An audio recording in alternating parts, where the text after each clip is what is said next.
Hello everyone and welcome to the Rad Movement YouTube channel. Once again, it is I, Robbie Rapole, and the little Vision Boy. We don't really fully have his name committed, but we're doing Vision trial run this week. We've been doing and Vision for the last 3 weeks. Also is Donna with me. Baby mama, lady of the house, wife type extraordinaire. Yeah, and woman who likes to interrupt the introductions. So because we've been going back and forth with names, and we've actually been calling him Vision for the last 3 weeks. It's been like a week and a half, 2 weeks. And we gave him like 3 or 4 weeks at Zen. Actually, we gave him about 2 weeks at no name whatsoever, just calling him the baby. Yeah. So this, once again, Donna loving to jump in and make my structure difficult. We're talking about being new parents. That's what the whole concept of this video is. Just to share, you know, what we've gone through in the past 5.5 weeks. So this is little Zen or little Vision. We don't know yet. The weird consensus for his name anyway is I feel like I'm leaning more towards Zen and Robbie's leaning more towards Vision. And yeah, we could each call him a separate name, but I don't know. I don't really like that. I think that would be a little bit too confusing for him. His legal name is Zen as his first name and Vision as his middle name. So we could really call him either or. But I don't know. It's weird. He's got some very gray eyes too, which is interesting. Yeah, it's really cool. Yeah. I wonder what your eye color is gonna be. I know, I'm so excited to see. So he is officially, he's 5 weeks or 6 weeks right now? 5 weeks. He's 5 weeks? Saturday he'll be 6. Yeah, Saturday he'll be 6. Oh, what is today? Monday. Oh, yeah.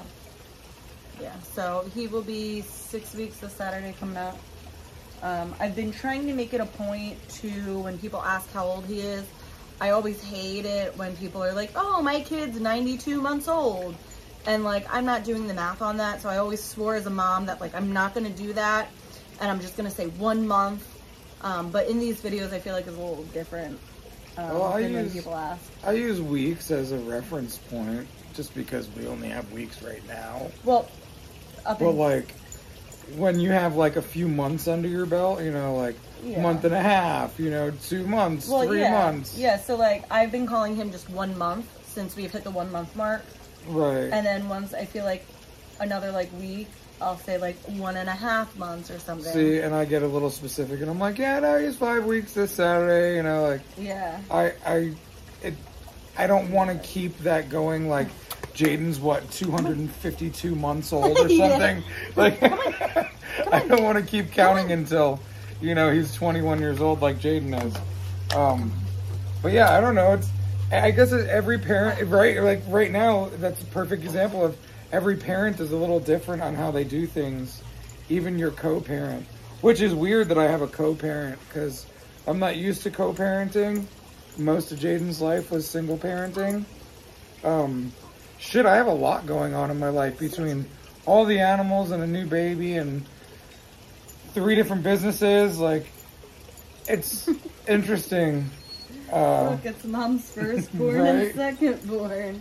It's interesting how all of it kind of plays out, and how much of a whirlwind the past 5 weeks have been. Man, it's gone by so quick and so slow all at the same time. It's been wild. While Mavis is here, I just want to talk about how Mavis, when I was pregnant, would constantly be, like, attached to my belly. She would be laying on my belly. Like, I thought they were going to have such a good connection outside of my belly, but she is so jealous of him. Like, that was the most loving she's been to him ever. That was just the like cutest thing she's ever done. Coming and sniffing him like that was the most attention she gives him. She usually hates giving him attention. Oh, and, like, when he cries, she just looks at me like, ugh, Mom, this is what you brought home? Ugh. And like, oh, God bless you. You can kind of see the disdain on her face right now. Yeah, like she's definitely up on my lap right now because she's like, I'm better than that other puppy, you know. But yeah, she's a jealous girl, and it's like really sad, and it makes me feel guilty. So then I fatten her up even more with giving her things she shouldn't have. But you know, I love her so much, and I don't want her to be sad. Well, that's a weird thing that I think everybody kind of goes through with new babies. You know, like fitting them into the ecosystem of the household, you know, and creating homeostasis there, you know, because when we brought him home, everything changed, even though nothing changed. Yeah. You know, like... Well, bringing him, I mean, it was wild because, so... We're obviously not going to put him in his nursery yet, so like the nursery really wasn't ready, and you know, our room wasn't ready because I was induced and we didn't. 2 weeks early. 3. Was it 3? It was 3 weeks. I thought it was early. like 37 weeks and like 5 days or something. I don't know. Yeah, either way, it was. It was like 3 weeks. It was at least 2 weeks early, 3 weeks or so. So, I didn't really have the room set up because I didn't know if I was actually being induced. They just said there was a chance of it. And, you know, everything leading up to that moment, we had it like, it was just chaos.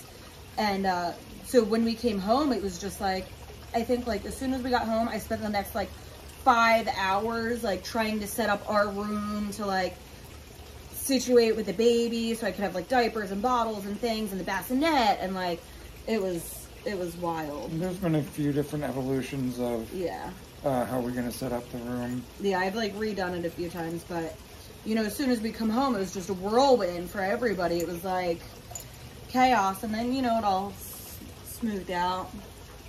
As things do, as all parents have told me, as I remember, you know, like a lot of my friends that have had babies recently are like, man, first couple weeks are pretty rough. You know, after a month or two, you get the hang of it. And we have.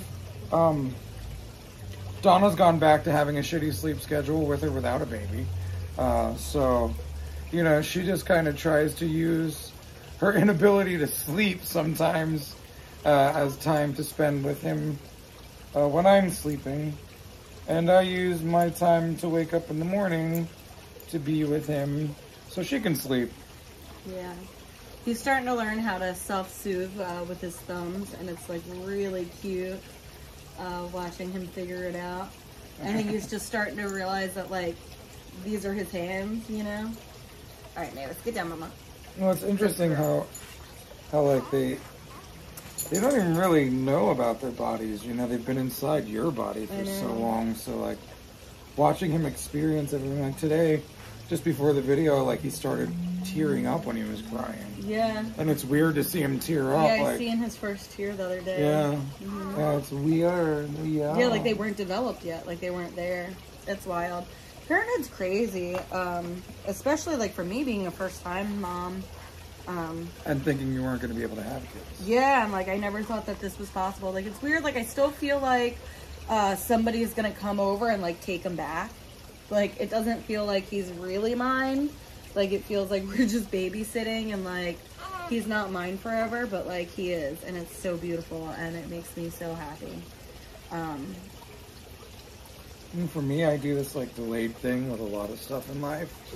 So, you know, I'll get the baby, or, you know, the win, or the accomplishment, or the failure, and like it'll take me a while to like settle into it and like feel it. So with him, you know, I know he's my son. I know I'm his dad. I know he's a baby. I know he's our baby. But like, it's been weird, like actually, like feeling those things to be true. You know they're true. But the feeling of them for me has been a slow settling in process. Yeah, it's wild. And a lot of the time, you know, he just reminds me to stay present. You know, if I'm holding him here, you know, and dicking around on my phone here, and he's screaming, it's a reminder, hey man, get off your fucking phone, play with me, Dad. So like, that's been kind of cool, like having him already so young hold you accountable and teach you things, right? Yeah, it's crazy. Like, oh, Well, you keep talking, I'll get it. a little bit of sped up. Yeah, it's crazy because, you know, I didn't think I could have kids, you know, and here she goes. And I was, you know, I was told that I wasn't going to be able to have kids, especially, like, naturally. All right, Mavis, get down. Come on. Come on, get down, good girl. You know, so it's, like, weird to me because I literally had to, like, put in my brain, like, hey, it's never going to happen. And I had to really convince myself of that for my, you know, mental well-being, because it was hard, like, living in that fantasy of, like, oh, I'm gonna have a kid one day and, like, everything's gonna be great. So I literally, like, 100% of my brain, like, I didn't think that this was possible. And, like, here he is, and, like, he's fucking perfect. Like, he's literally, like, everything I ever dreamed of, and it's fucking amazing. Like, I know that, like, our DNA or, like, our genes say that, like, we have to think our kid's cute no matter what. But, like, I'm pretty sure, like, he's a really cute kid. I don't know. Sometimes he looks like a turtle, but, like, other than that, like, he's pretty stinking cute, I think. I like to believe I'm reasonable at being self-aware on things, and I definitely see that he's a pretty boy. Oh, that's so nice. It's so funny to find little pieces of shaved hair that I shaved yesterday on him. But yeah, it's weird, like, you see him, and I see people's kids that aren't cute, but, like, I see how cute they are because they're babies, right? Like, I didn't ever think that babies were cute before. I don't. Well, now I do. Like, the way they act and, like, their noises and just how innocent and perfect they are. Like, you know, having that attachment to my baby as an older man, not as a 20-year-old kid that doesn't know anything. Like, it just feels different. Like, I don't know. Babies are actually really fucking cool. And then, like, they're, like, silly and cute the way they act. So, like, that makes them cute. Well, yeah. No, that's cute. What I was saying is, like, I thought I was going to have a really ugly baby. Like, I thought we were going to have, like, a mongoloid-looking child. Because I've talked a lot of shit on ugly babies in my lifetime. Because a lot of babies are freaking ugly. Every now and again, you'll have a cute baby. But, like, I didn't hold back, usually. So I thought our kid was going to be ugly because I thought Karma was going to come and get me, but I don't know. I feel like he's pretty cute, so. So this is one of my favorite things when he holds on to my thumb. It's really cute. And, like, he holds on hard. Like, he really loves us, and it's cool. Like, we don't even have to be able to communicate to know how much he loves us. Like, he loves skin to skin, especially with me. You know, if he's pissed, I usually just go ahead and do him like this, and then he's pretty much done. Yeah. When I try to do that with him, my boobs usually get in the way, and he gets pissed. But yeah, and then he loves doing this thing where he puts his head under my chin, like in my throat, and we just like kind of chill there. Yeah, he's sweet. Yeah, like, it was a whole whirlwind. I don't know. Empanada, that bird does not want to play with you. It was crazy because, like, pregnancy, I don't know how many people, like, followed my pregnancy journey, but it was hell. I really paid for this baby. Yeah, there was and I've talked about it on these videos before. You know, there's been a lot of complications, you know, so first it was 24/7 morning sickness, which, what a joke calling it morning sickness. Like, I felt like crap the whole time. Every day, all day. Up until, like, halfway through the second trimester-ish. And then the nausea, like, kind of started to wear away. And then by that time, I was on progesterone. And that was hell in itself. So, like, the needles were about this long, and Robbie would have to inject them into me, and it would take, like, 1 to 2 minutes to inject the full serum. because how thick it was, and I'm already like super needle phobic, and like it just freaks me out, and it sucked, and it was really rough for both of us. And then, you know, my hips were so bruised, and there was so many like knots under there just from like scar tissue constantly being stabbed, that we went in my thigh one day, and my thigh swelled up so bad that it started to like cover my vagina, and like it started to come up like above my hips. Like it was getting huge, and we eventually we went into the midwives, and like I couldn't walk or anything, and they gave me like a Benadryl, but like prescription strength. Can't remember what the name of it was. Yeah, I forget what the name is, but it's like Vistaril. Yeah, Vistaril. And the swelling like almost instantly went down. So I was having an allergic reaction to the progesterone. But because we were shooting it so deep into her muscle, it wasn't showing as what's it called, an allergic reaction as much. And because progesterone shots can be like they can be painful. They just thought that, oh well, maybe this girl just whines a lot. Yeah. And yeah, that was fun breaking through that. Then after that, it was the diabetes. No. Well, back to the progesterone. So my levels had been low basically the whole time, and it was quite a while in that we found out it was an allergic reaction, and we ended up switching to the suppositories. And then after a week on the suppositories, my levels were perfect, and I didn't need it anymore. Which is crazy, because I wish we would have just went on that to begin with instead of all the constant needles. But the weird thing is, everything that Donna had happen was pretty much directly equally opposite of what they said would happen. Yeah. Like, if they said don't use the suppositories because they could give you yeast infection because it's a vaginal suppository. Yeah, and the suppositories don't usually work. Yeah, they don't work, and they could give you a yeast infection. Not only did they work, but she was able to stop taking them. Yeah. After 2. It was like a 1 to 2 weeks. Yeah, so yeah, not even. It was really crazy. Wild. So, but then, you know, with the diabetes, she started taking insulin, and her numbers didn't improve. Well, I didn't even get there yet. Yeah, but I'm saying like the fact that everything that they said would happen a certain way was basically opposite for you. Yeah, it was. Which is really weird. And then of course they think she's crazy, and then, you know, I can come in and be like, no, this is really happening. And they're like, okay, well, maybe they're both crazy, or maybe they're right. I don't know. So it was a weird ride, like, trying to get everybody to medically understand Donna's specific situations that were going on.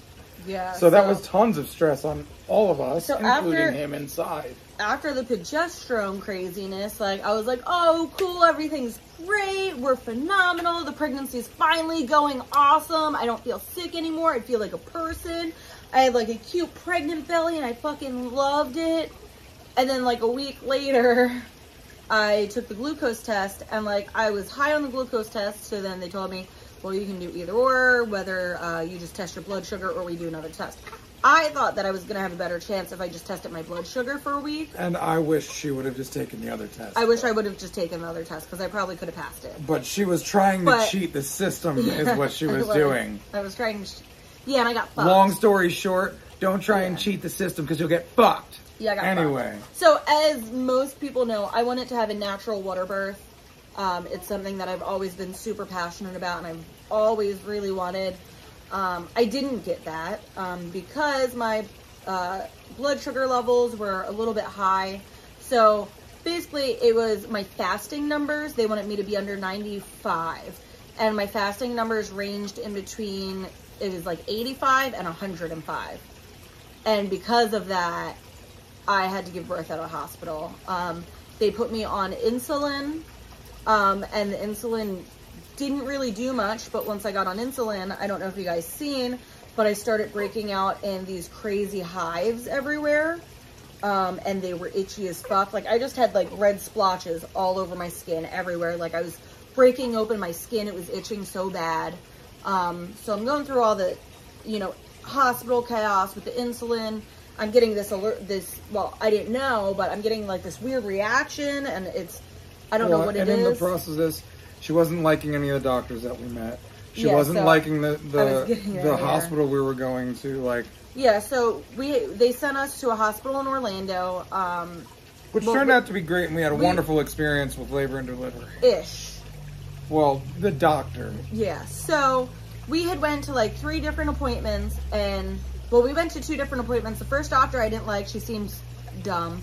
The second doctor basically told me I was going to kill my baby no matter what I did, and that basically made me feel like a piece of shit for choosing midwives and trying to have a water birth, and like I don't know. They didn't mesh well. No, needless to we say. didn't. I didn't like it at all. It was a good thing I was Then- in the room because I felt like I was refereeing between them a lot of the time. Then, you know, like the bathroom, like they had pee cups stacked up with people's information on them. Like there was toilet paper and pee all over the bathroom. Like it was gross. I ended up like asking one of the people there, like, is this like a free clinic?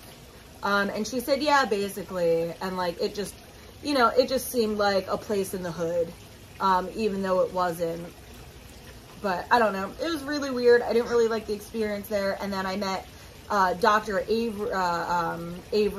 Dr. Ambrose. Ambrose. Avery was his name? Wasn't it? I don't remember. I thought it was Avery Ambrose. I don't think it was Avery. No? I don't know. The last name was Ambrose. He was awesome. Maybe I'm thinking just Grey's Anatomy. Probably. I don't think it was what Avery. the fuck was his first I name? can't remember. Well, I want to say Spencer, but I don't think that's it either. No, it's not. That's from All American. Yeah. Yeah, so Dr. Ambrose, we met him on the 4th visit. And The doctor she didn't like, we got twice, which there was like 28 different doctors in the group. yeah, it could have been anybody, and I got this bitch twice. So the 4th time was the charm. We got Ambrose. And then he started preparing us for early delivery and stuff his like that. bedside was amazing. He was real with me. He was honest with me. He didn't try to tell me I was an idiot.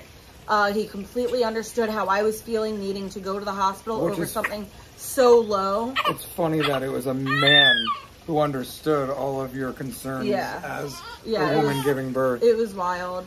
But like he understood, you know, how hard it was for me because my numbers were just slightly elevated, that I had to throw away my whole plan and go to the hospital. Look at Mavis here in the corner just being cute. Oh my gosh. And he was really cool. So then he was like, at your, you know, next appointment on this date, you know, there's a chance we might have to induce you, so just be prepared for that.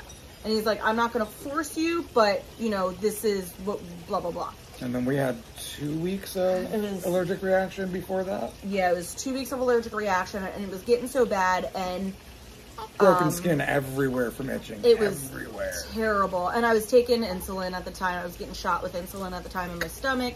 Which then- became easy. So Yeah, which got silver easy. lining, Donna had a terrible needle phobia before this and had to deal with so many needles that her needle phobia hasn't cleared up, but is It's gotten diminished slightly quite better. It's gotten a lot better. Yeah. You used to not be able to watch me get blood. I or still, give blood. I still don't think I can watch that. But you've done great. Well, no, because in the hospital, I was losing it when they were stabbing me with needles and things and the IVs. Not really. I don't know. I felt like it was hell. So, where was I? Oh, so then we go in. Oh, I'm having the allergic reaction, which I didn't know that's what it was. Someone had mentioned, like, hey, you might be allergic to insulin because everything else, like, wasn't right. I was doing oatmeal baths. I was putting all types of topicals on my skin and it was making it worse. And, like, lotions, ointments, eczema creams, everything possible I could fucking think of I was doing. The only thing that kind of slightly helped was getting in our pool when it was freezing cold. But as soon as I got out, it would be all itchy again. But I think just the freezingness of the water just made it not itch. I don't know. So I ended up taking myself off insulin because my numbers still weren't even, my numbers were exactly the same. So once I got off insulin, like I had a whole log, like I had a whole spreadsheet. My numbers were exactly the same on insulin as they were off insulin. So it made no fucking sense to me to even be on it. And the rash started to clear up. He's saying, hi everybody. I'm just being a silly little boy. That's me. But yeah, so my rash started to clear up and started to get better. And it was awesome. We went into the doctor's appointment and we go in and he basically just walks in the room and he's like, it's that time. And we already pre-packed. We knew it. We were going to ask to be induced that day because of how much discomfort irritation I we was were in. Yeah. We knew it was going to have to happen, not for the same reasons that they wanted it to. Yeah. Well, we knew it was a high possibility at that point. Just because I was finally okay with it. I was finally all right with it. So then we got induced, and it was 50 hours of labor, 12 hours of active labor, and 2 hours of pushing to get this cute little butt head out. He did not want to come out early. He got a blister on his head because he sat in the birth canal so long. Yeah. And that scab just came off the other day. Yeah. But yeah, it was wild. Didn't want to go. We had a pretty good experience. But yeah, our cat and Empanada are like fighting each other right now.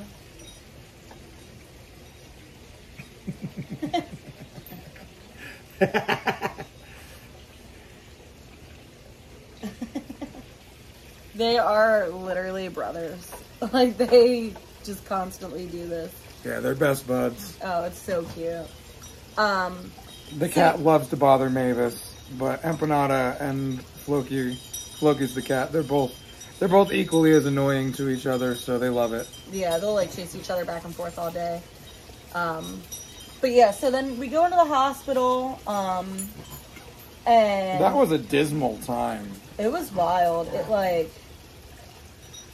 It was strange. But our first nurse that we got when we got there, Ashley, she was fucking awesome. She totally was. And then we had a few other nurses after that were super awesome. We had one experience that wasn't great. Everything else was pretty good. So I started at 0. They had to basically push me into 1. Oh.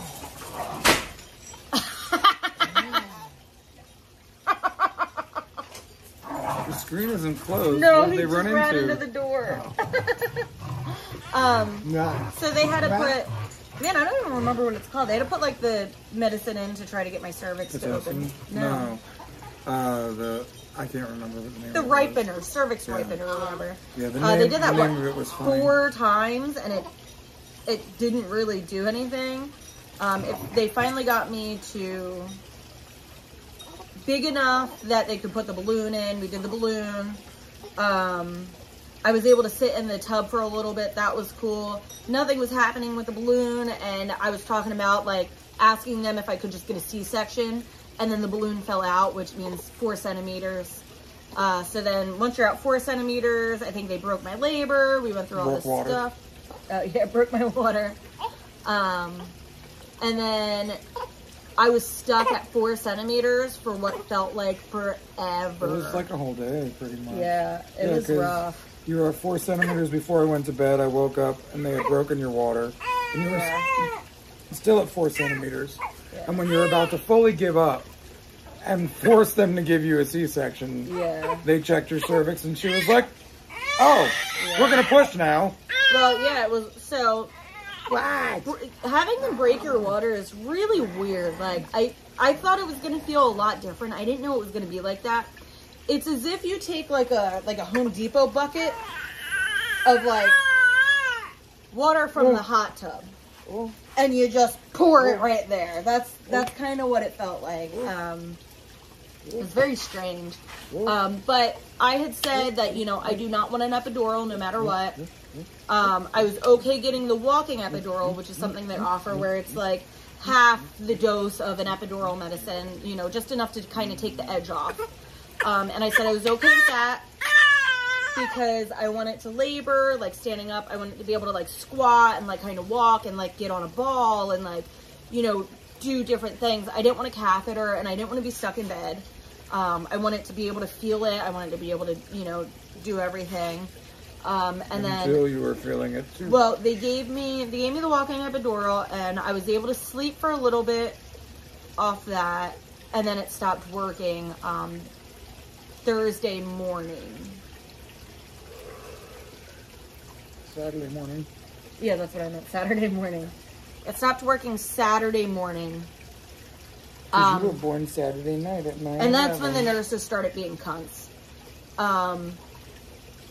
The switch I don't even know if happened. they were being cunts as much as it was just a miscommunication. And yeah, then, because you were asleep for a lot of it too. really? Yeah.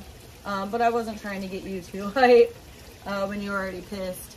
But the switch happened. The night shift left. The night shift was awesome. The morning shift came in.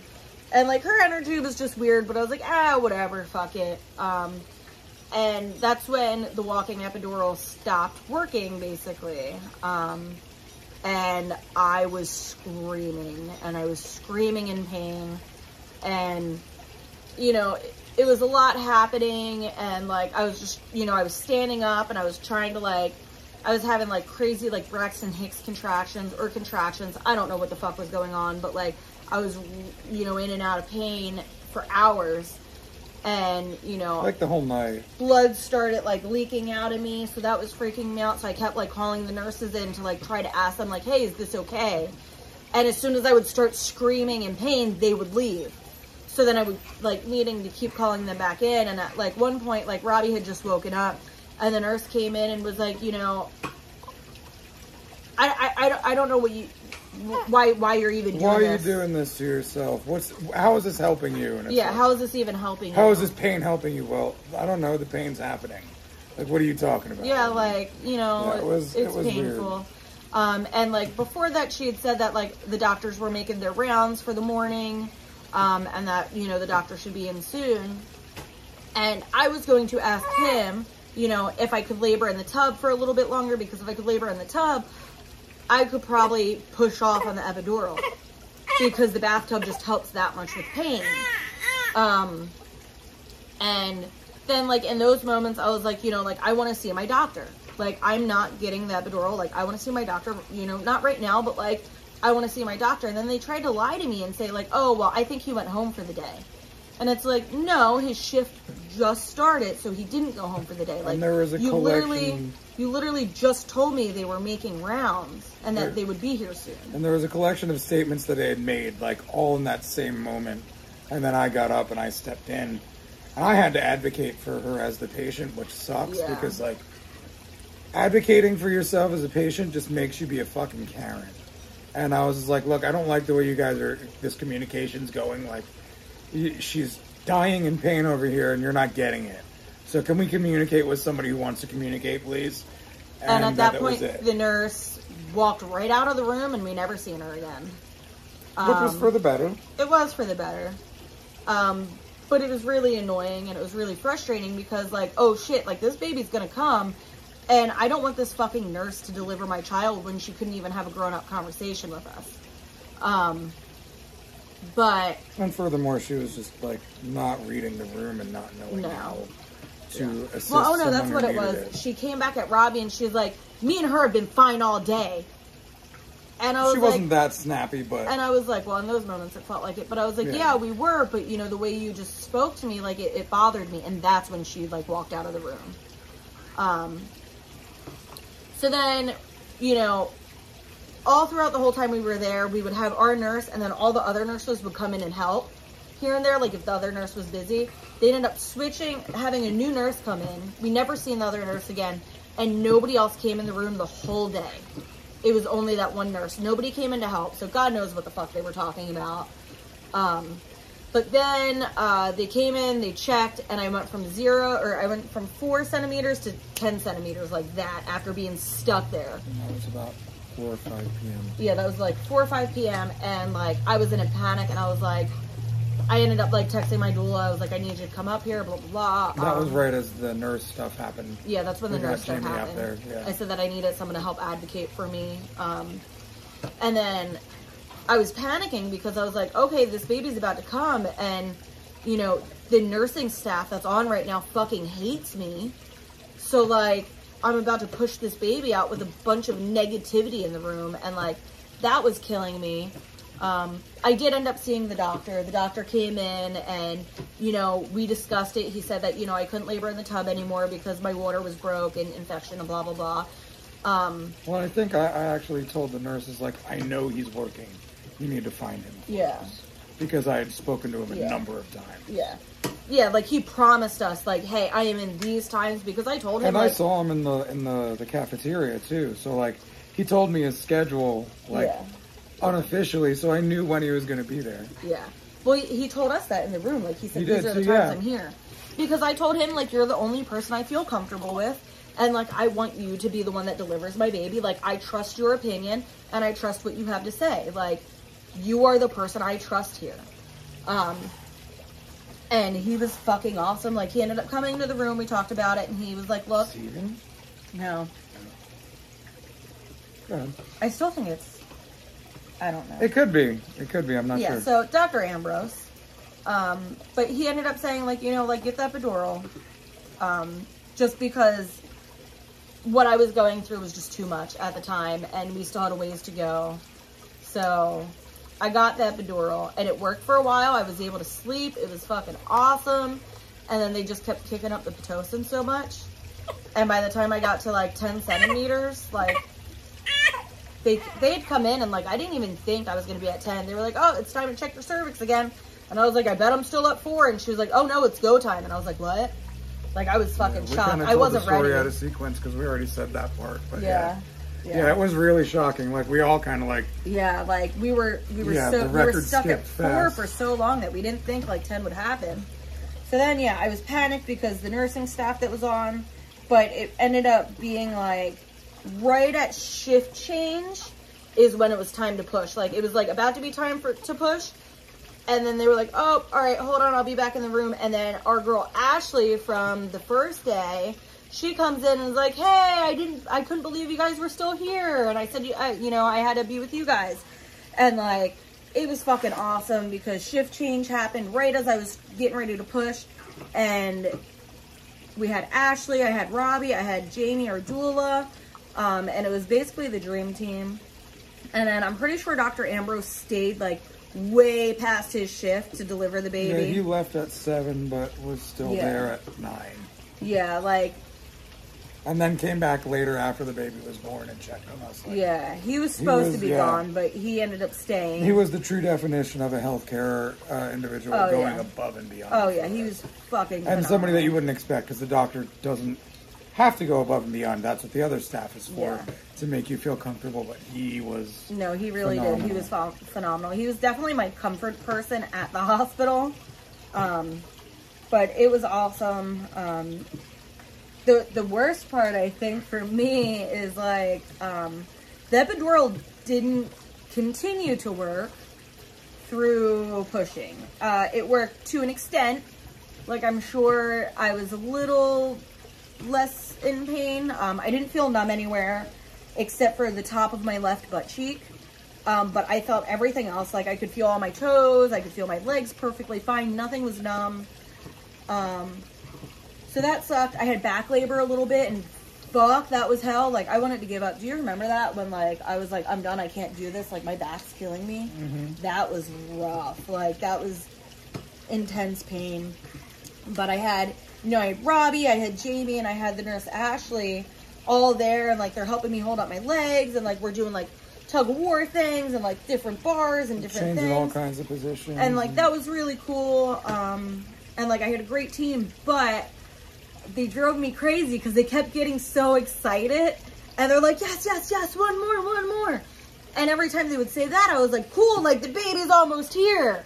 And it was probably, like, an hour and a half in or, like, an hour in. And I was like, okay, guys, like, is it, like, one more push or, like, a couple more pushes until he's here? Or, like, what's going on? Because you guys keep getting me excited. Like, he's about to be out. And everybody just shut up and, like, looked away and waited for the next contraction to happen so they didn't have to answer the fucking question. And it was infuriating. I had no idea what the fuck answer to give. Yeah. I'm just like, So it was super I draw pictures for a frustrating. living, dog. But we were doing, like, three like, pushes per, like, contraction. And I feel like that was pretty good. I was like, I knew I could probably have more in me, but I wanted to kind of, like, save my stamina for when it was really go time. And it wasn't until Ambrose came in the room, because the doctor was in and out. And he was in the room, and he was there, and, like, we were pushing, and then I heard his voice get excited. And I was like, oh, fuck, we're here. Like, he's excited. That means shit's about to happen. So I think I pushed like 5 times on that one. I don't remember. I don't remember either, but like, I pushed and like, I heard him get excited and I was like, fuck this, I can do it again. I'm just gonna keep going. Yeah, and then every time she was like, I can do it again, they're like, okay, cool, keep doing it. Yeah. And I'm like, I'm doing my best to support you. Yeah. Because I don't know how this works. It's really strange because when you're having a contraction, like, they fucking hurt. But pushing kind of relieves that pain a little bit. Like, doing like the breathing, pushing action helps it not hurt as much, which is kind of cool. And then this little dude shot out at me, not really shot out, but like came out of me, and shit his whole way out. So there was just blood and shit everywhere. Don't talk about that, Mom. Yeah. Don't talk about it. Yeah. We didn't Gross mean to. boy. We didn't mean to. So then, you know, I was just laying there and I had my legs up and they put them on my chest and I was like, I don't know if I was like in shock or like what was happening, but like I couldn't believe like it was finally done. Yeah, like it was wild. Plus I was in like some kind of weird zone like the whole time I was pushing. Like I went to a different fucking realm basically. You have to when you go through that much pain. Yeah, but like I had to stay in that realm. So like I know like he was on me and they were cleaning him up and I could kind of see him. He looked like, I don't know, but they, you know, they were cleaning him up, blah blah blah. And I was like, I gotta stay in this zone because I know I have to deliver the placenta now, and I know I ripped. There's no way I didn't rip, and I'm gonna have to get stitches. So like I need to stay in this fucking zone so this shit doesn't suck. So I did, and then once the stitches were done, like they put them on me, and like that was rad, and like I was still kind of in the zone until Robbie said like, what did you even say? Like how'd you say it?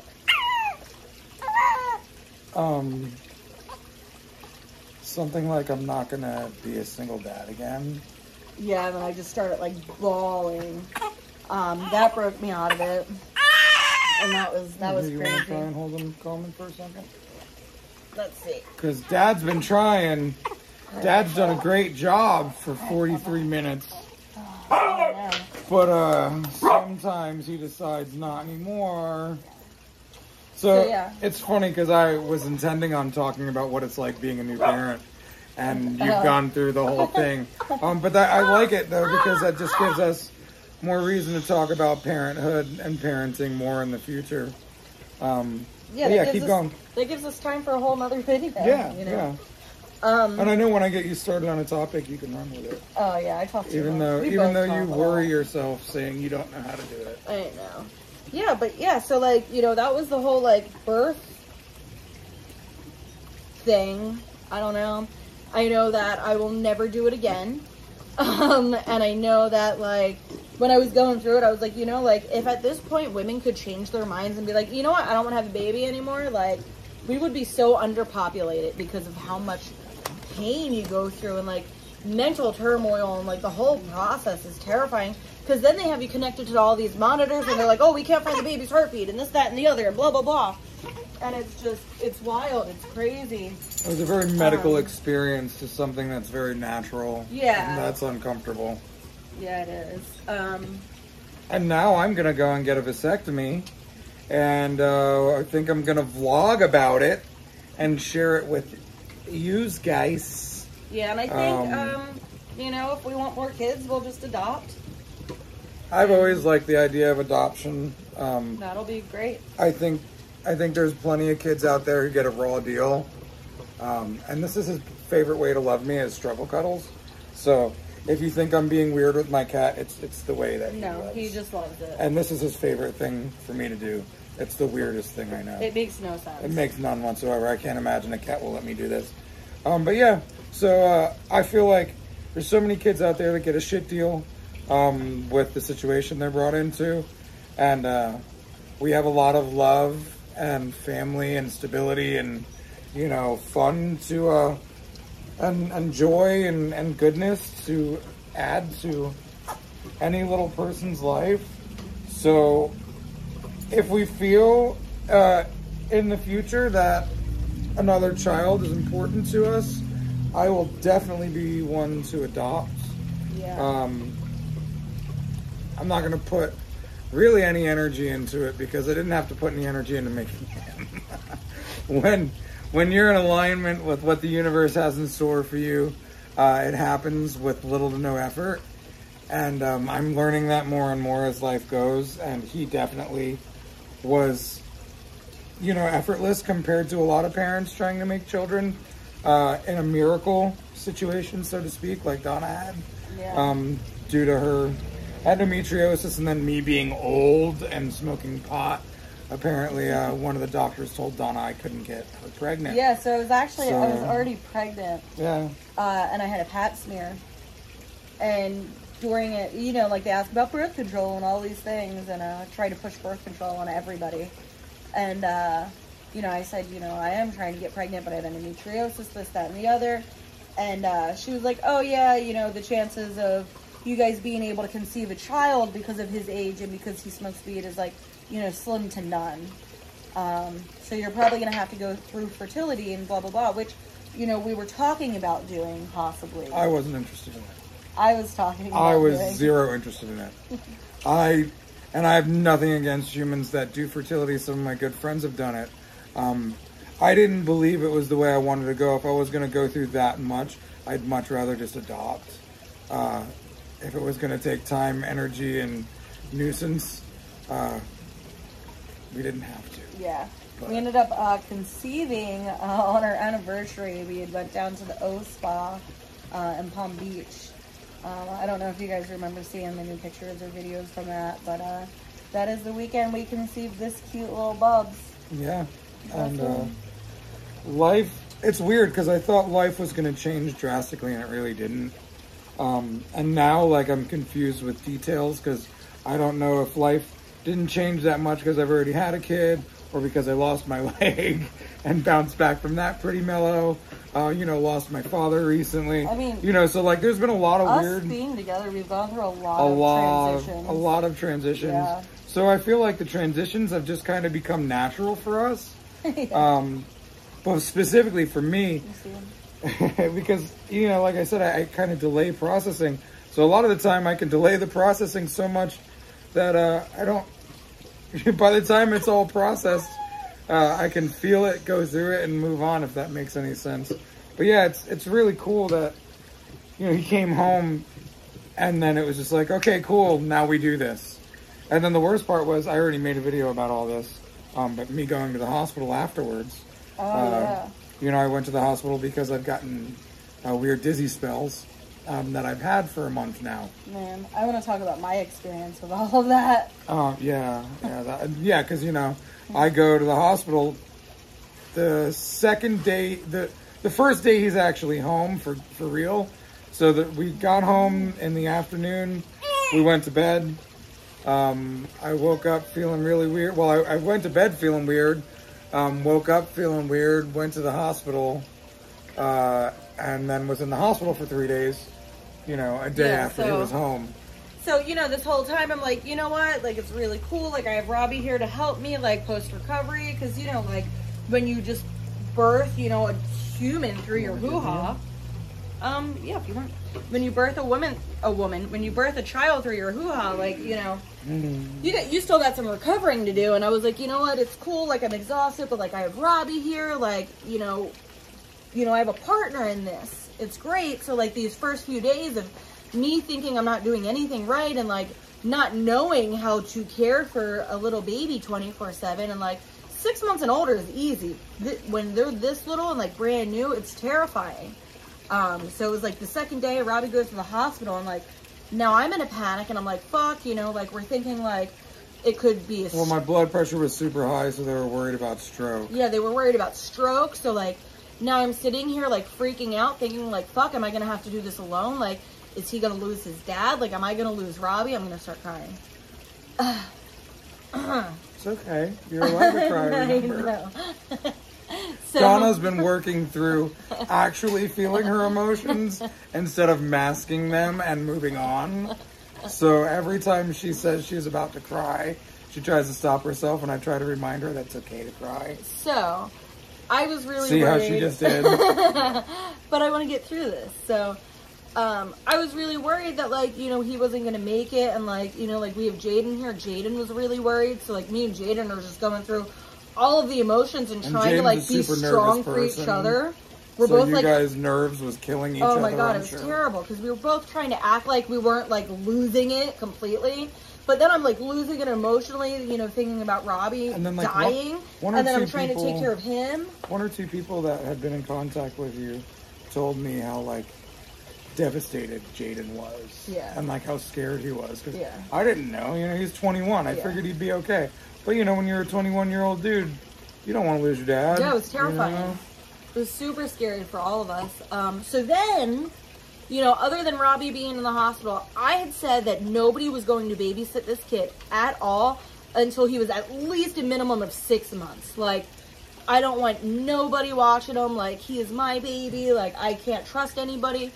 So then, like, me and Robbie are just going through it so badly emotionally. Like, we're both just on the phone crying, like, wishing we could just, like, hold each other. And, like, it was rough. And our friends, Brian and Jess. Yeah, because we didn't know if we were going to see each other regularly anymore, because I might die. Yeah, like, it was terrifying.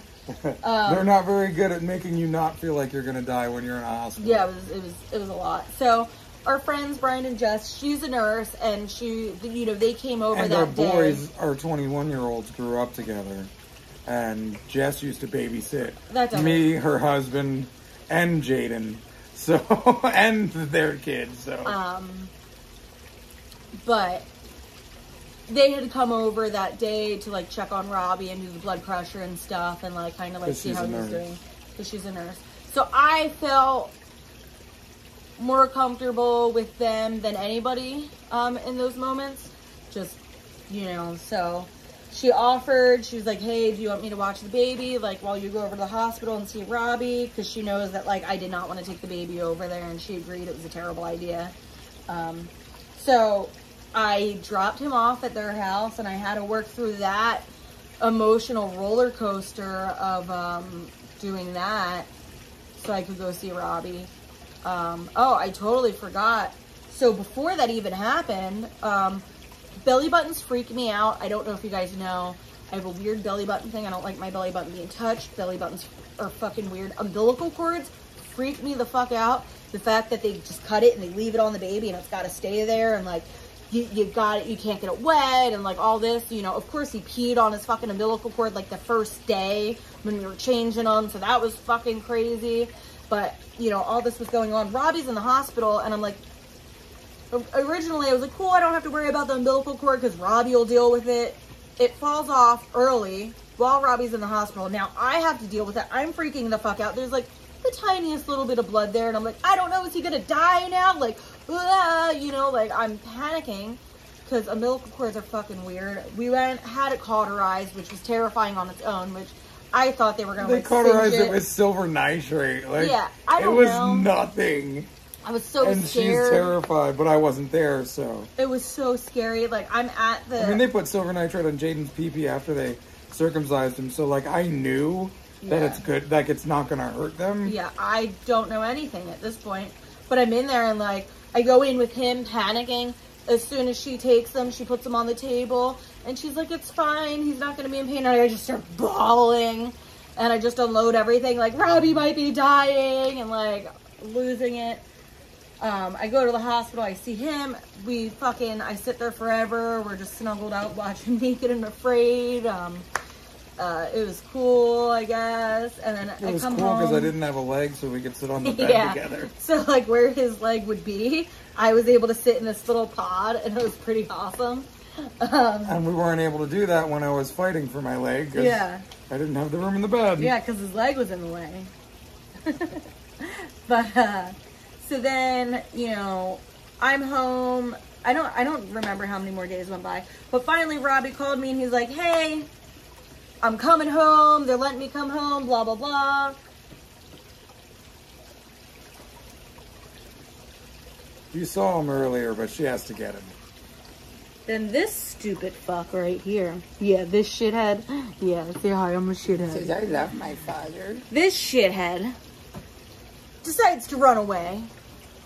Well, also because our other shithead Jaden. Do we have to tell the full story and throw him under the bus? He left the back door open. He left the screen door that's like over there. He left it open. I love how you're We've- trying to protect him. We've also, told him, hey, make sure the cat's inside before we go to bed. Learning lessons for all. Make sure the back door is always closed. And I'm going to say our brains were so all over That the makes place sense. that he wasn't thinking. And he left the back door open and left the cat outside. So the cat, in between like 3 a.m. and like 1 a.m. 1 a.m. and 3 a.m. was just going in and out. And he was around the area, hanging out. At 3 a.m., that was it. He was gone. So I'm like, great. Now, we got this cat for me. Robbie didn't want a cat. Robbie loves this cat more than probably any of the other animals in the house. Like, yeah, Empanada's his boy. Pretty sure he loves the No, cat I have more. a different bond with him. It's weird. It happened with the tigers. When I met tigers and then I came home and seen that like the tigers act the way that he acts, I fell in love with that cat in a totally different way. The love that Robbie has for this cat is insane. He won't let me not love him too. Oh, yeah, it's cute. He's an idiot. So, I'm sitting here fucking panicking for Robbie's sake, and I'm like, fuck, we just had all this emotional shit. Now Robbie's gonna come home to his cat not being here. This is great. And I'm like, I don't want him to get mad at Jaden because Jaden just also went through like all of this turmoil. And like, yes, it's Jaden's fault and Jaden fucked up. But like, we're all emotionally wrecked right now, and we have a new baby, and all of this is going fucking crazy. Yeah, you don't give somebody a beating when they make a catastrophic mistake. Like it was, and that was hard for me being a dad and losing my cat. But then I was also in the hospital thinking about anger because, high blood pressure and anger don't really go well together. So, I'm trying to like keep it together. So that was fun. Yeah, it was And then wild. we didn't know how to take care of a baby because when Jaden was screaming like fucking crazy, my pediatrician said, go get Nutramigen formula. It'll fix his colic. So that's what we did. We couldn't do that with him because there's no fucking formula. So then Donna goes on crazy fucking crack addict status looking for formula all over the literal entire world. Well, so, hold on. Let's backtrack a little bit. So, Floki was gone. So, Robbie gets home. Floki's gone. So, it's like one thing after a fucking next. Like, it's never ending. And we're taking turns crying and feeling sorry for ourselves. Oh, my God. And picking up the pieces and shit. For real. Like, hey, like, I need to go break down real quick. Can you take the baby so I can just go hate everything? But this little asshole finally came home. So, all is good now. It didn't take long either. No, it took until We put up we all put the up flyers everywhere. everywhere. Posted in all the groups, and then this fucker came home. And I had a He weird was a little beat up, but I had a weird knowing that he was going to come back the whole time. But, like, you have to do the work, right? Like, you can't just sit there and be like, oh, he'll come back. Well, Let's not post anything anywhere. me, I'm like, he's a hairless cat. So, we live in Florida. The heat's going to get to him. He's black, so it's just going to fucking pound on him. He's going to get sunburnt because he doesn't have anywhere to hide. But we also have these woods in behind our house with, like, raccoons and possums and snakes and God knows what other kind of animals. So I'm like, fuck, like, he's going to try to fight one of these animals because he thinks he's fucking tough. And it's going to whoop his ass and kill him. Or he's going to die of dehydration and sunburn. Or someone's going to be like, oh my God, a hairless cat. They're expensive and bougie. And take him. And realize he's super dope and not let him go. So Nope, I'm like, instead, fuck. he just shows up in the corner over there, coming out of the woods. And I'm on the back porch hanging out with the baby, just kind of walking around. And Donna comes out just like, what was that? And I'm like, what the fuck is wrong with you, dude? She's like, I heard the cat meow. I'm like, what? She said, I heard fucking Floki meow. I was like, no way, dude. And then we both look over there, and he's sitting there in the like- middle of the yard, he's like- shaking. Scratches all over his head. His back fucking leg was swollen the fuck up. We kept finding new scratches and stuff all over him. And we took him to the vet, and everything was fine. Like, he just had to recover from all that. But that was... And now, this little fucker tries to go back outside. After having a traumatic experience out there, he's like, I want to do it again. Fucking asshole. God. But he's home. All is good. Formula stuff. So we were on, the hospital put us on Enfamil, NeuroPro. Enfamil. You just decide to say how you want to say things. So they had us on that, but with all the formula shit happening, like, it's been hard to get formula. One of my friends posted about, like, UK formula, so then I went down a fucking rabbit hole. We ended up putting him on Holly Goat, which is like goat formula. The proteins in goat formula are closer to human breast milk than cow's milk because the size difference of the animals and blah blah blah. There's a whole bunch of research and stuff into it. I made spreadsheets and everything, but we had them on Holly Goat, and they pride themselves on like super simple ingredients, like they don't add a lot of stuff, but it's been known to make kids constipated, and he was one of the kids that got constipated on it, and it sucked. Really and constipated. you know, I was trying to do like hours and hours of research, you know, while taking care of him, you know, while doing things around the house. And it was like hard for me to figure it out. So we switched him to another formula. He's been better since. He's on hip comfort, but I just got Kendamil goat. Because the hip is cow formula, I want to try to keep him on goat formula.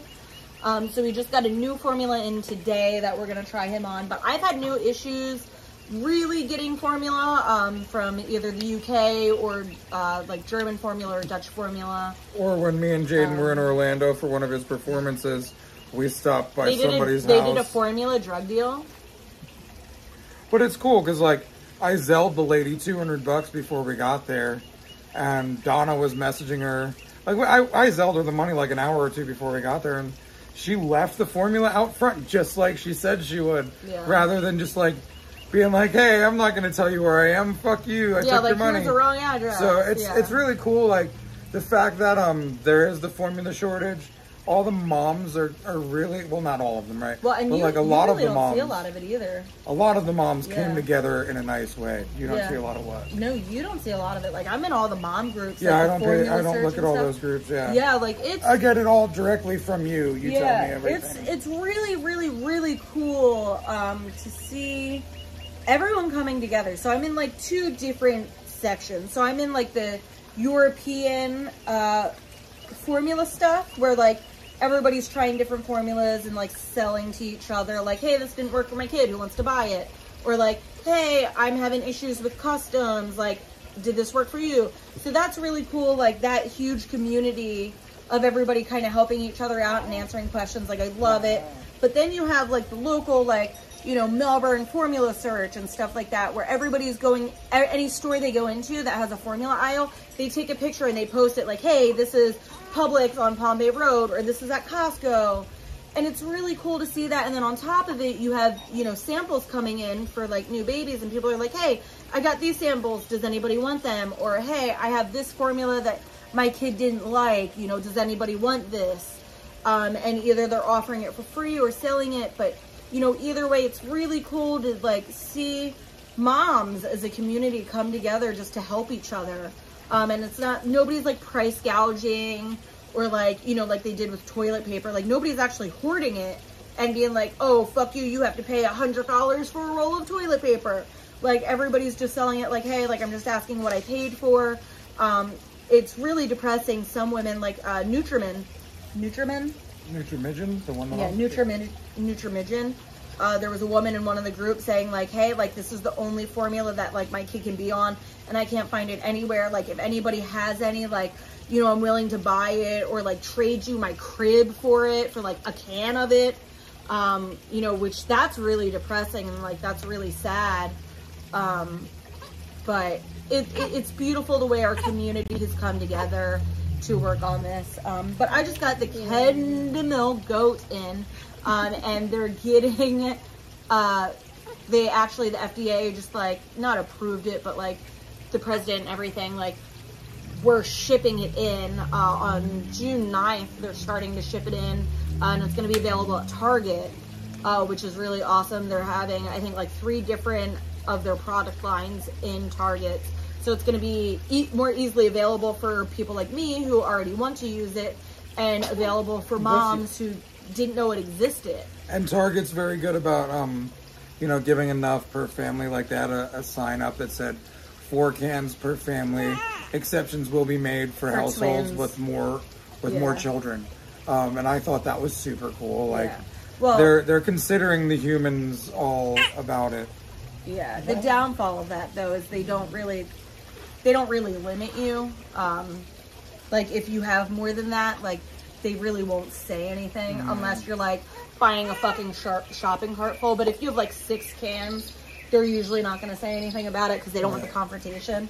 But it's cool that they're doing that, and it's they're trying to make people aware of not hoarding and being selfish. Yeah, it's really cool. Because all the babies need to live. Yeah, it's wild. But the factory, from what I've seen online anyways, the factory that got shut down that started this whole chaos of like not being able to get formula just reopened. So we're probably like a few weeks out until they start pumping out again.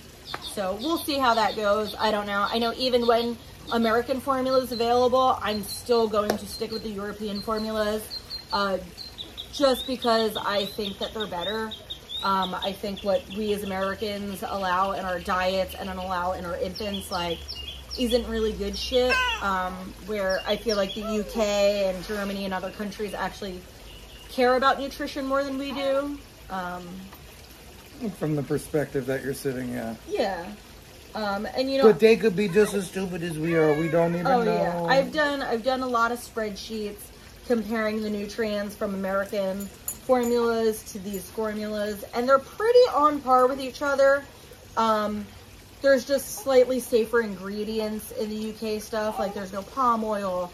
Most of it's like super organic, and like they have like crazy regulations with like their organic, and they're like when they say like free range and stuff like that, like they have to take this test once a year, and inspectors come out, and like it's just really strenuous to get these certifications, and like they have these certifications and they have to renew it every year, and it's a lot better. I feel like it's a lot safer. But yeah, I mean, we're doing pretty good on it. I'm really excited to try the new formula. Hopefully it doesn't make him constipated. Everybody says it's really good. He's been sleeping real good too. Yeah, he's been sleeping good. We've always been feeding on demand, which is working really well. He went through a growth spurt where he was he was supposed to be eating like 2 ounces at a time, because like he's still in preemie clothes, like he's a little dude. But he was eating like 6-ounce bottles and like just fucking killing it. So I'm assuming it was a growth spurt, because last night he was eating like 1 ounce or 2 ounce. Like he wasn't eating a lot. When he was born, he was 6 pounds, 4 ounces. And our last doctor's visit, he was 8 pounds, 5 ounces. That was a week ago. And he's getting so big. But yeah, but he's still in preemie clothes. Like when we put like newborn clothes like up to him, like they're so big still. It's just crazy. But it's weird, like seeing how much bigger he looks in my arms, in the video sitting here, because I feel like he was like here, even though he's only grown 2 inches. I just feel like he was so much shorter, so much littler, and like now he's like looks around more, and you know, you're starting to see his little personality more. He doesn't like the quiet. Loud parties, loud shopping centers. Like we have like these lights in the backyard, and like I put them on like strobe LED, like different color strobes, and he fucking loves it. We were at a friend's house yesterday for a pool party, and out on the back porch, as soon as we got out there, just sleep, no problem with all the noise and all the people. Hi, so it's funny. But, you know, he grew up in her belly with loud-ass dad, and, you know, we live a pretty, I don't want to say chaotic, because it's not really chaotic, but, like, we live a lifestyle that involves a lot of movement. There's, you know, noise a lot of the time between the dogs barking and the freaking, our house has the most sensitive fire alarm, smoke alarms. He's never gotten startled from a smoke alarm. But, you know, at the end of the day, it's really weird because, like, it's been difficult, and a lot of it's been difficult, but a lot of it's been so beautiful. And we, you know, just get to see who he is and who he's turning into in real time right in front of us. And that's really fun. A lot of people gave so much unsolicited advice beforehand. We were like, the sleep deprivation thing, it's on a whole nother level. It really is a lot of sleep deprivation. But I just want to do, just remind whoever you are out there watching, don't fucking give unsolicited advice to new parents or Unless parents they to ask be. for it. Unsolicited means that they didn't Yeah. ask for it. I know. You know, and when you do tell somebody how tired they're going to be, don't be an antagonistic fuck. Because so many people were just kind of like so antagonizing toward us about it that we didn't even believe them, that we were going to be tired. Well, it was And- like, it wasn't even like friends. It was Right. like random women in movie theaters. Like, Yeah, our friends would like not even tell us how bad it was going to be. Which, you know, I'd rather you not tell me rather than sit there and tell me all kinds of shit that may or may not happen. Because 150 of the things, if not more, that people told us would happen haven't. So, you know, when it came to the sleep thing, that was difficult. But, you know, I mean, I feel like the hospital made that even more difficult. I feel like me having weird vertigo spells made that even more difficult. But it was cool that I didn't have to work. I'm finally starting to take appointments. I just texted my manager today and told her, hey, you know, bring some appointments in, you know, starting next Saturday.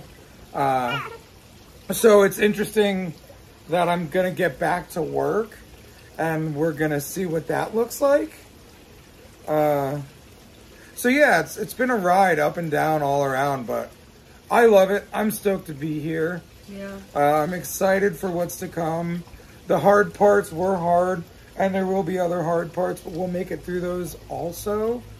And the funny thing that I've learned through a lot of this, the hard parts can be so hard that you feel like you can't go on, and that's really normal.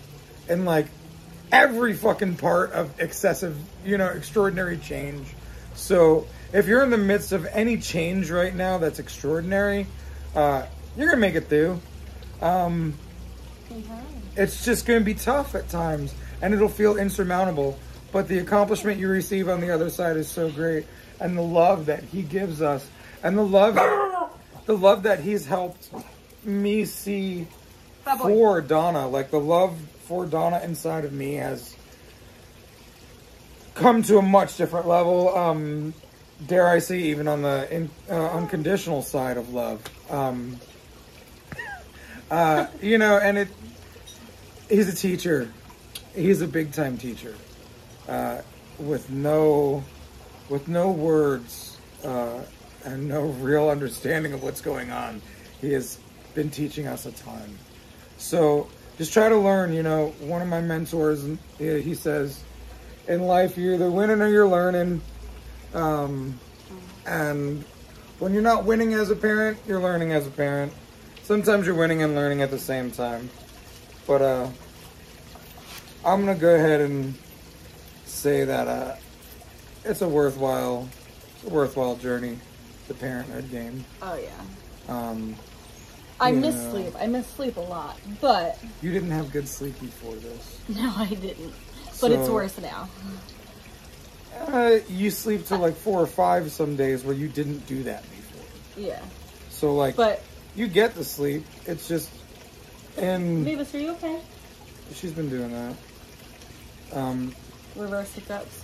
Yeah, it's been, I think you just notice it more now. No, because like before, like I would sleep, but I would sleep all the way through. Where now, like it gets broken up a little bit. If that Well, makes even if sense. I'm watching him throughout the house, you wake up and run out there. Oh, is everything okay? I Panic can't mom help shit. it. I can't help. That's just what it is.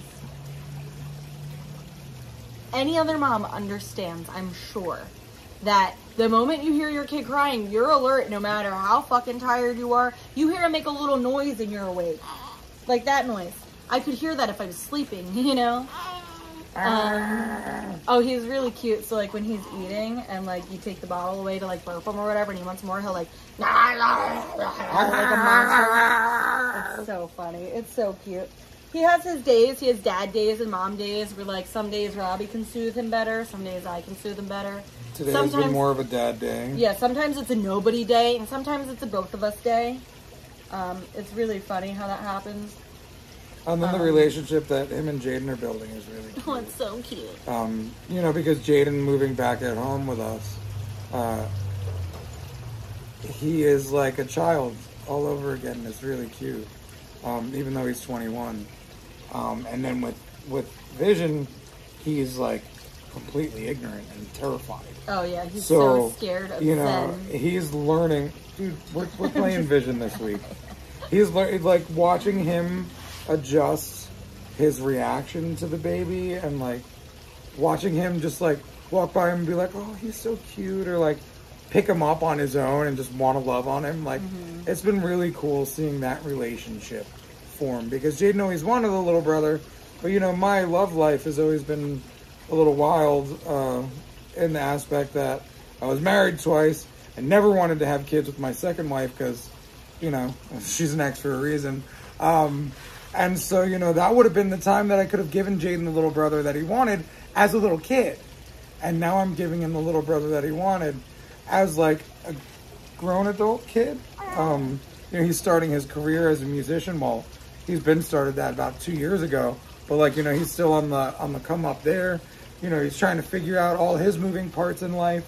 So to watch him like try to figure out his moving parts in life and then, you know, develop a bond with this little dude has been really beautiful. Yeah, it was cute. I had him feed him for the first time. Where like, I was also scared to burp him because like I don't like hitting him hard like that. Like I don't like it. It feels weird. But now I'm getting used to it. But Jaden feels the same way. So Jaden's been scared to feed him. But I had him feed him the other day, and he was in our bed, and like he was like feeding him in like this weird position, and then the baby ended up falling asleep, and he like didn't want to move him, so he just stayed in this really weird, uncomfortable position for like 2 hours, where like his neck was all crooked and stuff. Was that when I was out painting? Yeah. For like 2 hours because he didn't want to disturb him, and it was super cute. And then last night, I think it was, Jaden fed him. I think while I was doing something, and Jaden was feeding him. And I come out and he's like, he burped for me. Like, I got him to burp. And, like, he was so excited. And then, like, last night, you were like, you're going to learn how to change a diaper tomorrow, Jaden. Like, yeah. It's really cool. Like, yeah, Jaden's really intelligent and really loving and really awesome. But, you know, I kept saying when Vision was born, I kept saying to Jaden, like, you know, like, I just kept saying in general, like, I'm so happy to have a family now. And Jaden, he was like, dude, you've always had a family. We've always been a family. It just looks a little bit more like other people's family now, but like, we've always been a family, dude. So it's been really cool knowing that I've always had this family with my son, but feeling like I have more of your typical American family unit. You know, being that there's mom and dad in the house, and even though mom isn't Jaden's mom, it's like still that, like, you know, positive female influence in the home. And you know, and just, I don't know, I guess family to me always meant a lot of people, or at least a mom, a dad, and a kid, you know. So it's been cool seeing all of it for all of us, and how it all changes and grows and stuff. And yeah, I just love looking in the camera and seeing you two. You're both so cute. Yeah, it's wild. It's awesome. It's amazing. I love you. Well, we're at... Oh, are we done? Yes. Oh. Oh, what? You're not We done? got a little bit more time. What else? I don't need I want to to talk about anything breastfeeding else. really quick. Go ahead. It's on you. Go ahead. Yeah, just a little bit. We got like another 10 minutes. Just go. And it'll be like a perfect hour and a half. I'm done. You keep going. So, with us talking about formula, I do want to talk about breastfeeding, because I feel like this is probably the most rad movement talk so far. But like, Robbie is really worried about me getting postpartum depression. I wasn't really worried about it, and I don't know why I wasn't really worried about it. And I Which know is that it can stupid still because happen. Donna falls into depression like super easy. Yeah, but I know it can still happen. So I'm not like, completely saying like, oh, it never happened to me. And I didn't mean to say stupid. No, It seems silly to me. Yeah, you're fine. That it was so that you didn't believe that it could happen. Yeah, to you. there's just something in me where I feel like, no, not really. But I will say the closest that I've probably gotten to being depressed over all of this is just the fact that I can't breastfeed. I literally tried my hardest. We tried everything. Like, we tried putting him to the nipple, breastfeeding there. We tried like a supplemental nursing thing. I was pumping every 2 hours, 24/7. And nothing. I was getting like 1 to 2 milliliters every so often out of one boob and like a couple drops out of the other. You got 12 ml one time. And Yeah, that was one like time. Crazy. That was beautiful. And that never happened again. Never. I've, met with a lactation consultant. I've been in touch with her back and forth. And we tried new things and like we tried different things. And nothing worked, and she ended up telling me, we're at that point where, like, medical intervention is going to happen, and that might not even help, because it could be because of your breast augmentation, and because you have endometriosis, so your hormones are all, out of whack. So it could be a lot of that. And it was a lift, not just augmentation, so Yeah. they cut the nipple off and moved things, so Yeah. you don't know if all the pathways are still there. Yeah. So,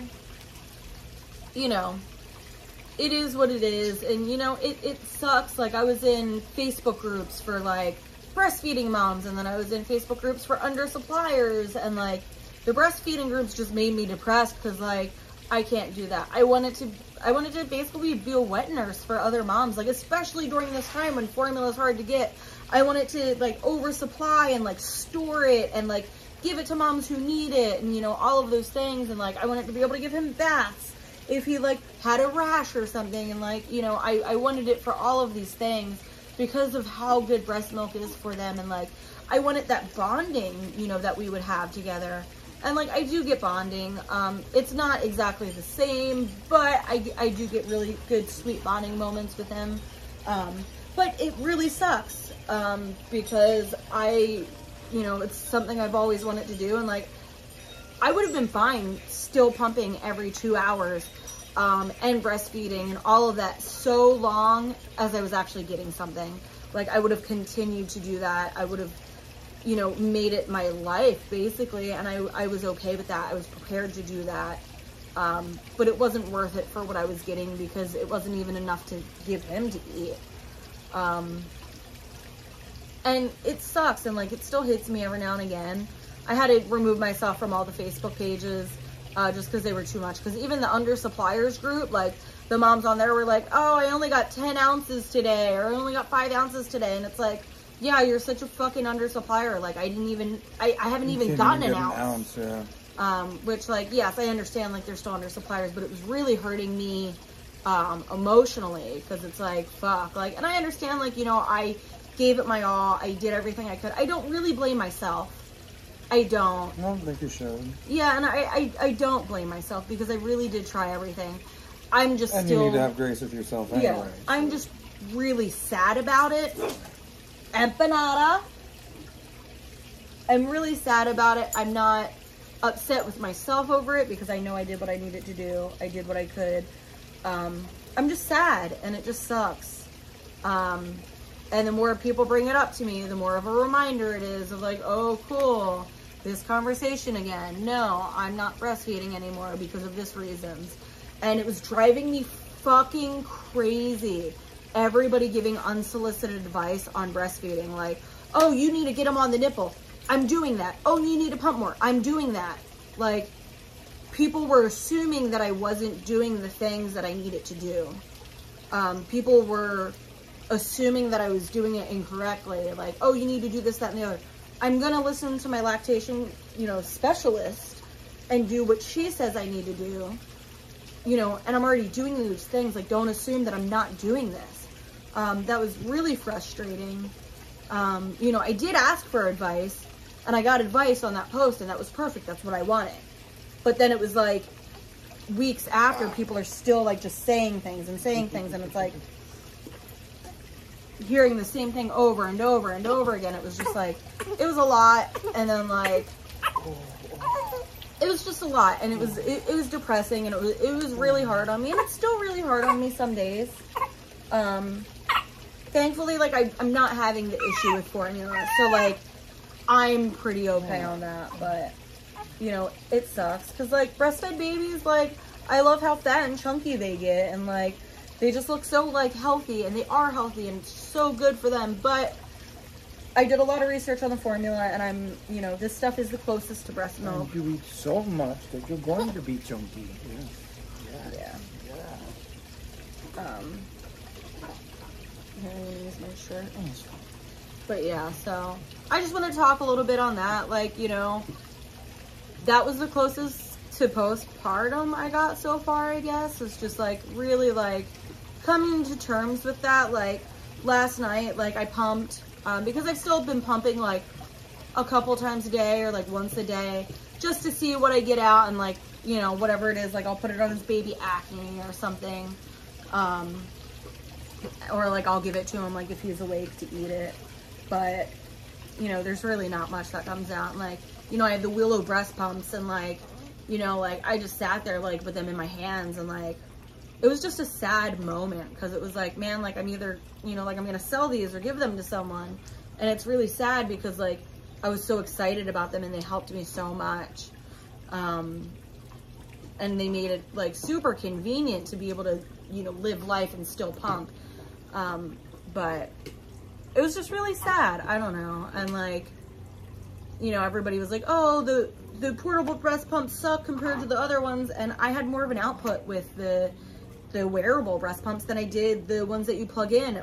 The hand pump, I had less luck with that than I did the wearables. Yet another backwards thing. Yeah. Yeah, everybody said, oh, the hand pump, you're going to get way more out of, and you'll get the least out of this. So, like, don't give moms advice on, you like, oh, you're using the wrong kind of breast pump. Like, use this. Everybody's body is different. It's an emotional and hormonal time. Yeah. For moms, dads, babies, family members, like, and you're basically, you're telling someone who's going through so much, like, hey, you're doing it wrong.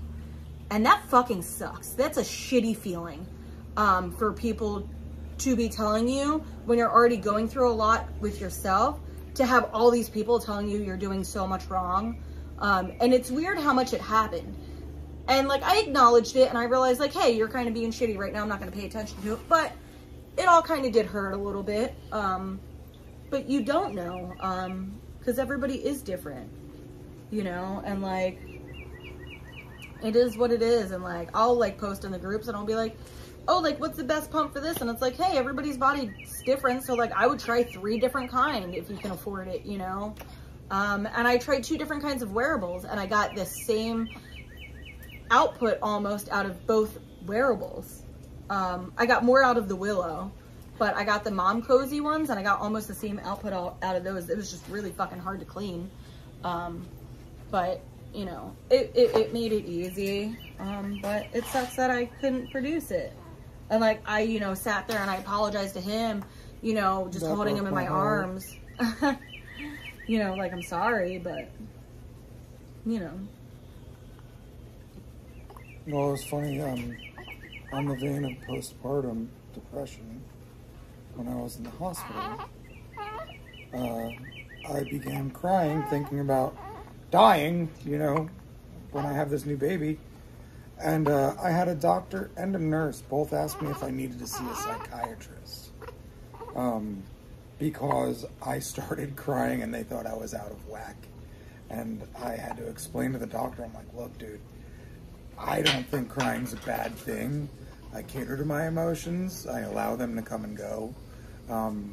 And I don't believe that because I'm crying because I think I might die, I don't think that makes me need a therapist or a psychiatrist. Yeah. And that kind of, that pisses me off. Well, actually, it wasn't even a therapist. They were trying to get me to a psychiatrist. And what a psychiatrist would have done was put me on Zoloft or some other shit to, you know, even me out. And it's like, man, I'm not evening out. afraid I'm gonna fucking die 2 days after we had a baby. Dude, and that just kind of says something about our healthcare system and like toxic masculinity, because like we just had a baby, and you're telling him, hey, you could be having a stroke. And my dad had stroke, and my dad had heart disease, so it hits close to home. And because he cries, because you just told him like, hey, your body could be failing you and you could be dying. It's fucked up that he's crying. I don't know. That's a whole thing. Like, Yeah. So yeah, that's fucked up. it's an interesting part of life. Point of the matter for me that I'm bringing up is vulnerability is okay. I'm gonna end up doing a whole nother video on it because that is a topic that hit me today. Male vulnerability is not really normal. So many times people commend me for being vulnerable on these videos, and I'm like, yeah, cool, thanks. I don't even realize that vulnerability isn't normal. Yeah. But you also have a hard time with it sometimes with me. That's vulnerability inside of my relationship. Yeah. But like, just vulnerability openly, like, you know, just talking about my feelings, people think that's crazy. Yeah. You know, which is fucking Yeah. wild to me. And it's weird because I'll cry on national TV, but I'm afraid to cry in front of you. You know, like, it's weird. Yeah. It's really weird. Yeah. Like, the whole world has seen me cry. I don't cry. Yeah, bullshit. But, you know, once again, vulnerability. Donna and her inability to be vulnerable with herself, a lot of the time, it's a protection mechanism from the past. You know, and we're all just kind of healing from our past, right? And learning how to move into the trauma of change into a new future. Like learned behaviors. Mm-hmm. Yeah, learned behaviors. Yeah, yeah. Then that's another scary thing, because it's like, oh shit, like, you know, like we have traumas and things that are learned behaviors and, you know, this, that, and the other, that like, you know, like we see that our flaws within ourselves that we want to change and grow better. So then we look at this little human and it's like, fuck, like how do we not fuck you up? Like, how do we just give you all of the good, great tools that you need? And like, See, parenting's gonna be a time, because I'm excited because I already didn't kill one, you know, and so yeah. I look at him, this one here, as like, I get to be a parent with intention, with purpose. Yeah. I get to actually, like with Jaden, I was just trying not to fucking die and kill him on accident, you know, like just making sure that we were going to be okay. With him, it's like, oh, okay, I know I can empower you. I know I can enrich you. Yeah. I know I can, you know, lead you with intention through this life. Even though I was intentionally leading Jaden, it was more of intentionally playing not to lose rather than playing to win. Because I mean, you know, that's one of the pillars of the coaching class that I've taken, Tattoo Business Mastery. You know, he asked us, are you playing not to lose, or are you playing to win? Because there's a giant difference between the two. And with him, I get to play to win. Yeah. And you know, like I was on Audible last night, like adding books to the wish list, and like, you know, like basically like books how to not fuck up your kid, and like how to, you know, raise your kid with like, you know, emotional stability.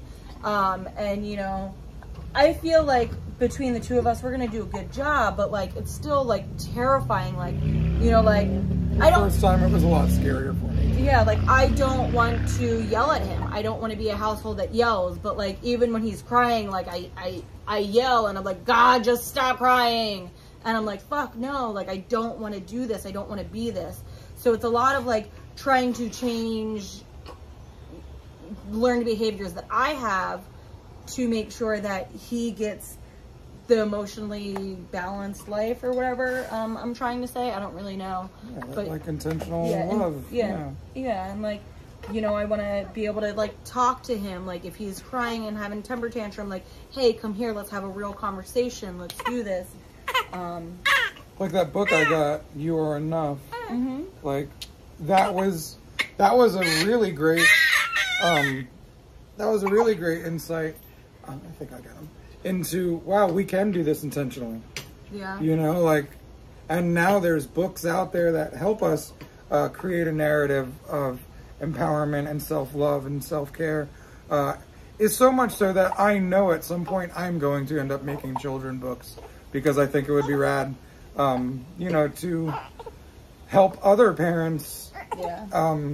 Create an intentional life for their child. It's getting to the point with our book shopping and how many books we want already. I don't know if we're going to have enough time to read him all of these books. Yes, we will. You have so much time to read. We probably have to dedicate a whole wall just to a bookshelf. I'm okay with that. Me too. I've become a book nerd lately, so I read every day, multiple times a day. Come on. Now I've been learning to journal and write Come on. multiple times a day as well, and Come on. it's been a really nice replacement for mindless scrolling. I still find myself doing it from time to time, but he reminds me not to a lot. And just the feeling I get from reading and writing makes me feel way better. It's crazy because I feel like I'm barely on my phone anymore, but I'm on my phone a lot. On the baby apps, in the baby groups. Like, it's crazy. But I'm not doing any... But it's easy to get stuck into mindless scrolling when you pick up your phone and you get a notification and like, oh, here I am on Facebook for 15 minutes. Yeah, but usually I'm scrolling through the mom groups, reading all like the formula stuff and all the mom stuff, and like I'm not even on social media for like a social aspect. I'm like on it for education now. So it's weird. Well, I tried to end this video like 40 minutes ago. Hey guys, So we love you all. And thank you guys for we're red. and so are you. Yeah. Thanks for sharing our journey with us. If any of these topics you want to hear more about, please let us know in the comments below. If you want to see more of Donna, if you want to see more of Zen, Vision, whatever his name is going to be, let us know. Bye guys. I mean, I'm definitely super stoked about sharing his journey with y'all, because his journey has been shared with y'all since before he was even, you know, showing in Donna's belly. So it's going to be cool to watch him grow through all of this. So if there's anything y'all want to hear about, talk about, any topics you'd like us to discuss, definitely here for it. Like I said, more Donna, we're here for it. Just let us know what you want and we will deliver. As always, like, share, subscribe, comment things if you want to talk to us. And we love you. Thank you so much. We Love you appreciate guys. you. And we'll talk soon.